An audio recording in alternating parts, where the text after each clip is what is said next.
Sumba. Kirik-kirik bro. Kirik ba? Ha?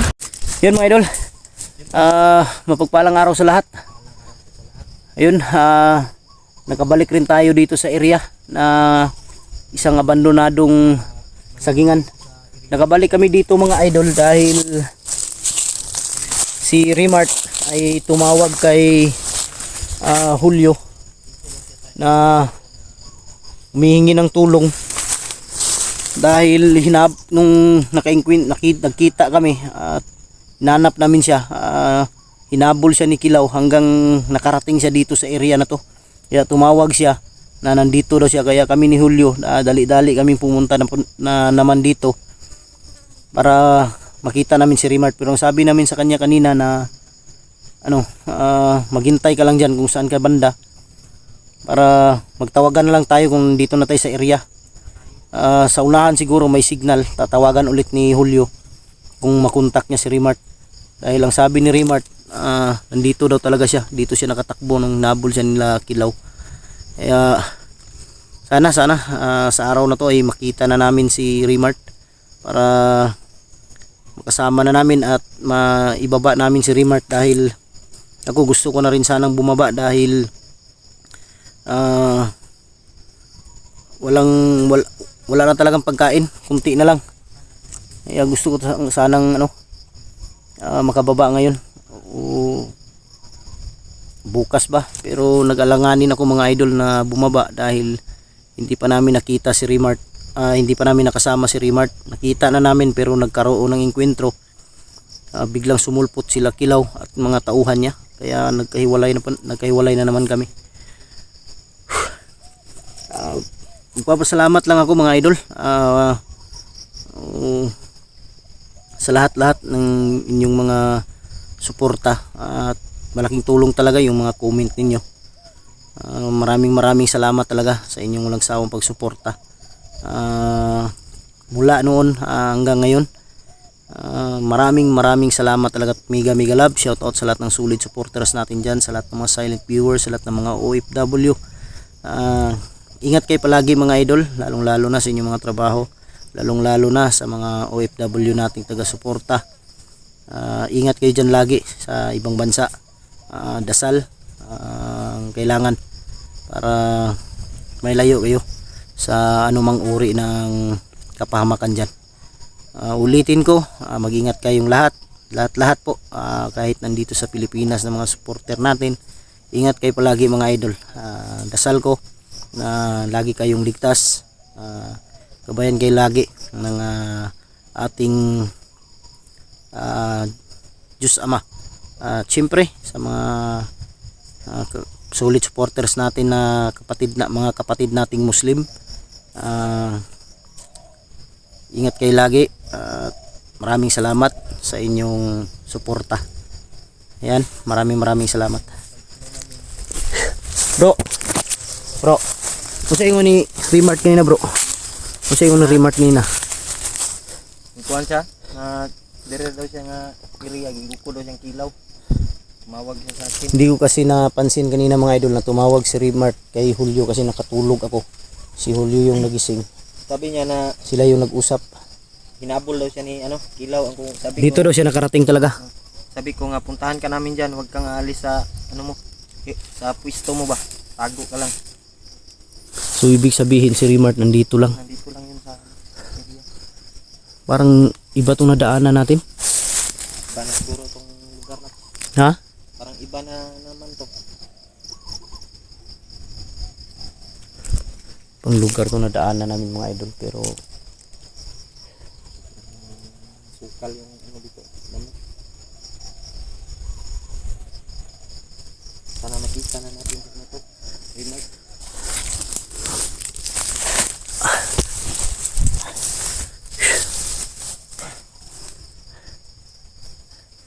huwag lang piyansa bro kasi malapit nang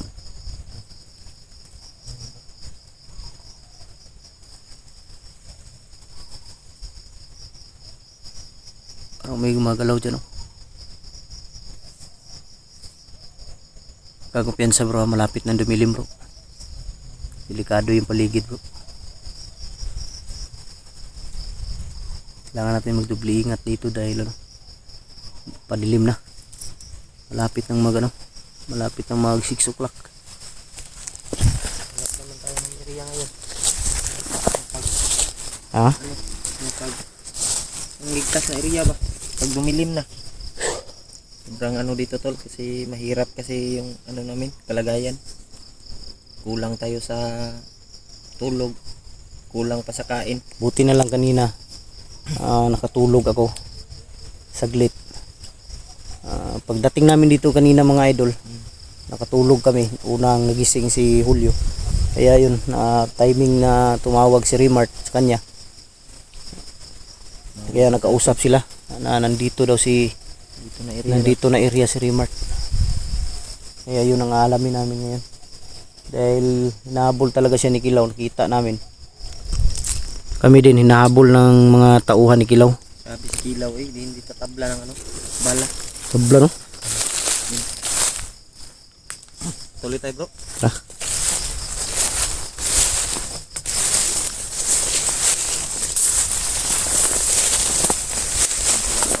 Ha?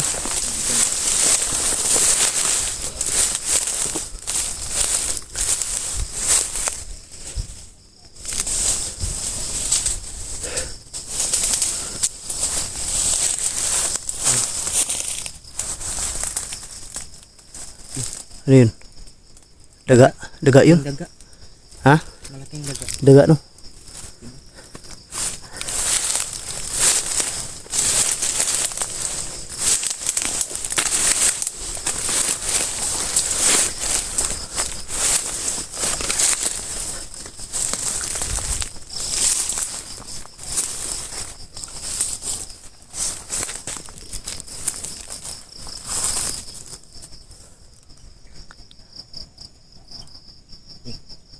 Ano yun? Ha? Parang busis ni Kilaw bro.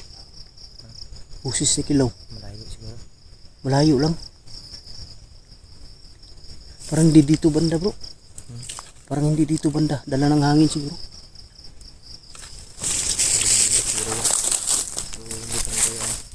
Sila daw piyansa.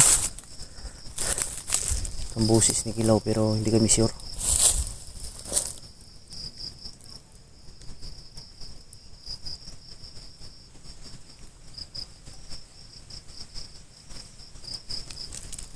Lapit ng limigan bro. Lapit na. Bintang sa ano, nagtatanong na hindi tayo nakapag-video. Bakit kasi nagtitipid pa kami ng ano, tirik. Hindi kami nag-video sa gabi kasi delikado ba? Oo. Yan, pasensya kay mga idol kung wala kami video na gabi. Dahil siyempre kailangan naming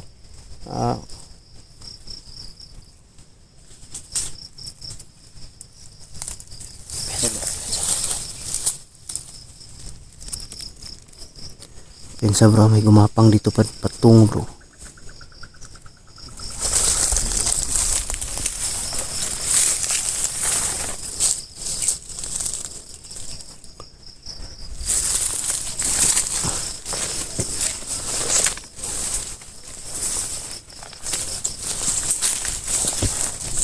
Pensa bro, pensa. May gumapang dyan sa unahan no.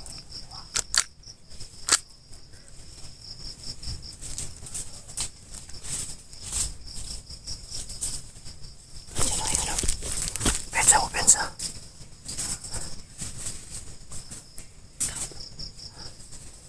Utik kamay, parang nandito si Kilaw bay.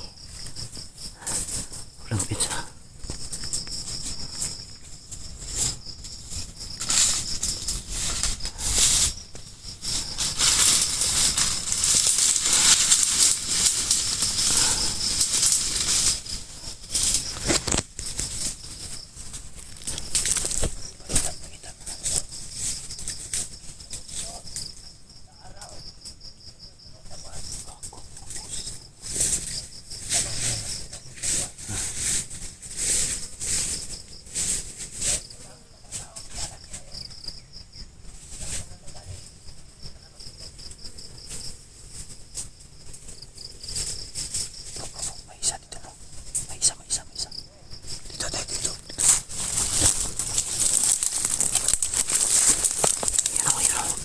May isa dyan man mga idol. May isa dito.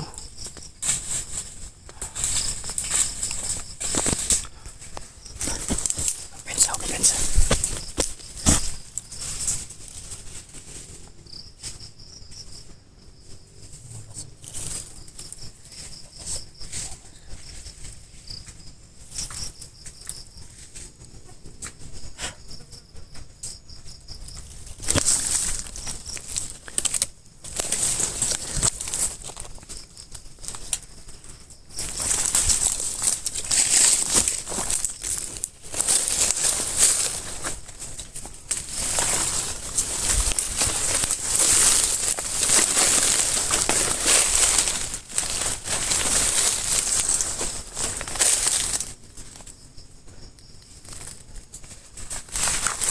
Kako.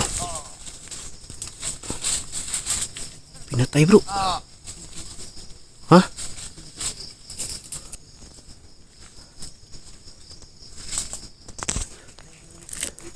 Pinatay niya no. Pinsa mo to.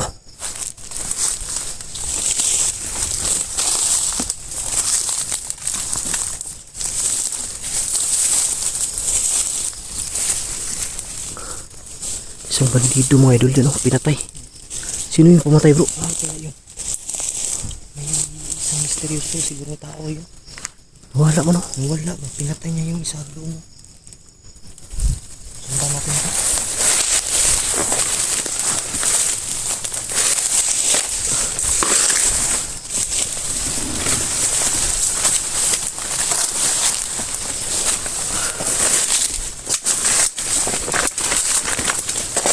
Mga idol, oh, Pinatay niya bro. pinatay.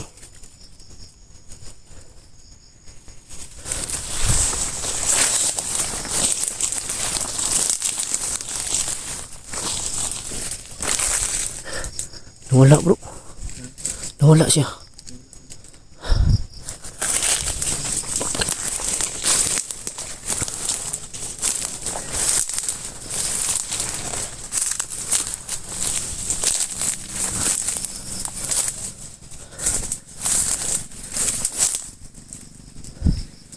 Wala yung pumatay mga idol.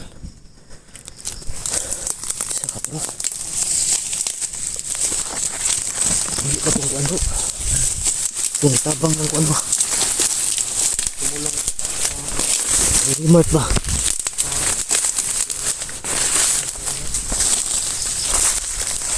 Waron, dagan oh. Kusog yung dagan bro. Dagan man siya. Makbo dun banda oh.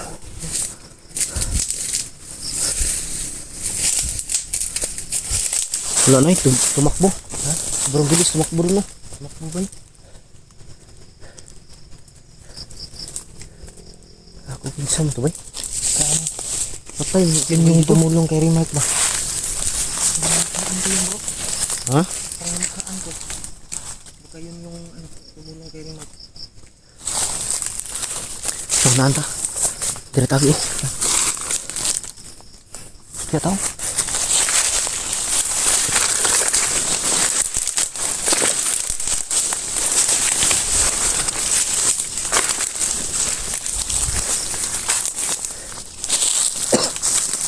Pumatay sa isang bandido mga idol, hindi namin alam kung sino talaga yun, Sino kaya yun? pero sa isip namin yung tumulong kay Remart, pero biglang nawala, bilis tumakbo.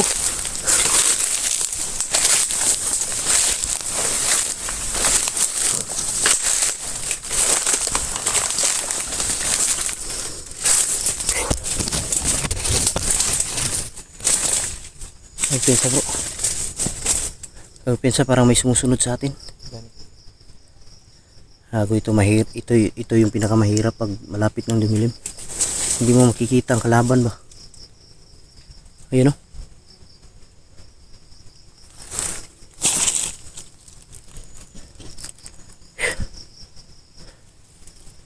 Ang hirap ano na bro? Madilim na. Madilim na. Hirapan tayo dito. Pero kailangan lang natin mag-ingat. Turo. Andun oh. Gago, kasamahan niya ng ano. Yung pinatay dun sa unahan oh. Parang naghahanap ko. Ha? Parang naghahanap. Hinahanap niya yung kasama niya. Ayun mga idol oh.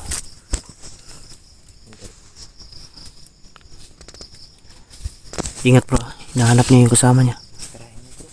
Ha?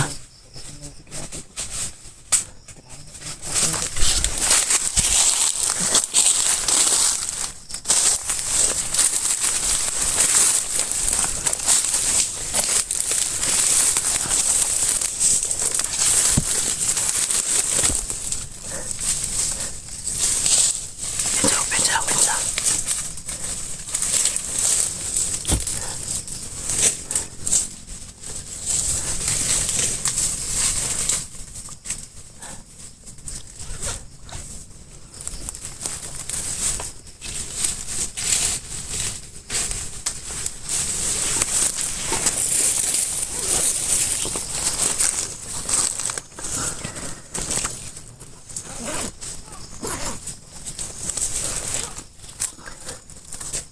Ako may sigawan sa unahan.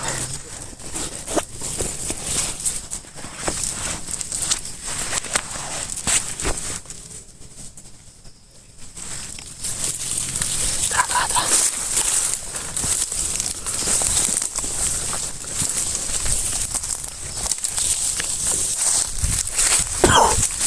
Tumba.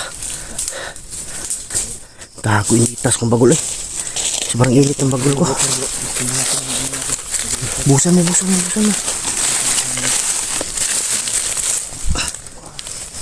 Kirig bu. Kirig bay. Ha? Bubuy pa daw. Dito na pitsang ulo butang.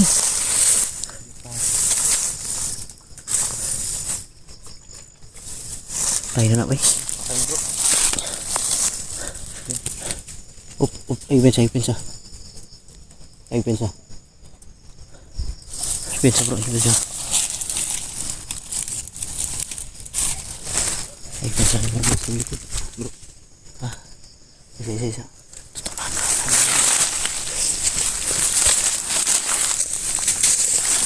Tutunan. Nalo.